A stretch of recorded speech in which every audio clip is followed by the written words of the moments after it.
খারাপ লাগছে এবং নিন্দা করতে ইচ্ছা করছে যে পশ্চিমবঙ্গের তৃণমূল পার্টির নেত্রী যিনি দিল্লিতে গিয়ে সার্কাস করবার চেষ্টা করছেন, সার্কাসে নেমেছেন দিল্লিতে গিয়ে, তার পশ্চিমবঙ্গের কলকাতায় তার বাড়ি থেকে মাত্র কয়েক কিলোমিটার দূরে এই যে ভয়াবহ অগ্নিকাণ্ড এবং যে অগ্নিকাণ্ডের কারণে এত বেকার যুবকের মৃত্যু হলো, তাদের পরিবার আজকে নিঃস্ব হলো, হাহাকার করছে, কাঁদছে, মাথা টুকছে। আজকে তাদের দেখবার কেউ নেই, তাদের পাশে দাঁড়ানোর কেউ নেই।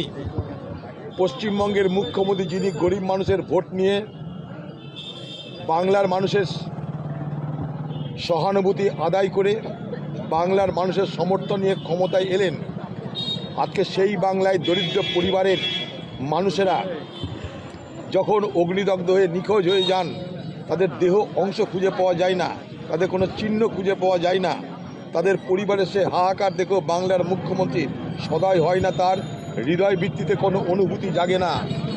আজকে সে দিল্লি চলে গেল, অথচ কলকাতাতে তার বাড়ি থেকে সামান্য কয়েক কিলোমিটার দূরে এই ভয়াবহ ঘটনা ঘটেছে। তাদের সেই এলাকা দেখার তিনি প্রয়োজন মনে করলেন না। সেই সমস্ত সর্বশান্ত হয়ে যাওয়া পরিবারের পাশে দাঁড়িয়ে তাদেরকে সান্ত্বনা দেওয়ার প্রয়োজন মনে করলেন না। এই নৃশংস, নিষ্ঠুর, অনুভূতিহীন বাংলার মুখ্যমন্ত্রীকে আমি নিন্দা জানানোর জন্য এবং সেই শোকসন্তপ্ত পরিবারের প্রতি আমাদের শ্রদ্ধা এবং সহানুভূতি জানানোর জন্য আজকে রাস্তায় নেমেছি আমরা এই শোক মিছিলের মাধ্যমে। চলো, আমার খারাপ লাগছে এবং নিন্দা করতে ইচ্ছা করছে যে পশ্চিমবঙ্গের তৃণমূল পার্টির নেত্রী যিনি দিল্লিতে গিয়ে সার্কাস করবার চেষ্টা করছেন, সার্কাসে নেমেছেন দিল্লিতে গিয়ে, তার পশ্চিমবঙ্গের কলকাতায় তার বাড়ি থেকে মাত্র কয়েক কিলোমিটার দূরে এই যে ভয়াবহ অগ্নিকাণ্ড এবং যে অগ্নিকাণ্ডের কারণে এত বেকার যুবকের মৃত্যু হলো, তাদের পরিবার আজকে নিঃস্ব হলো, হাহাকার করছে, কাঁদছে, মাথা টুকছে। আজকে তাদের দেখবার কেউ নেই, তাদের পাশে দাঁড়ানোর কেউ নেই।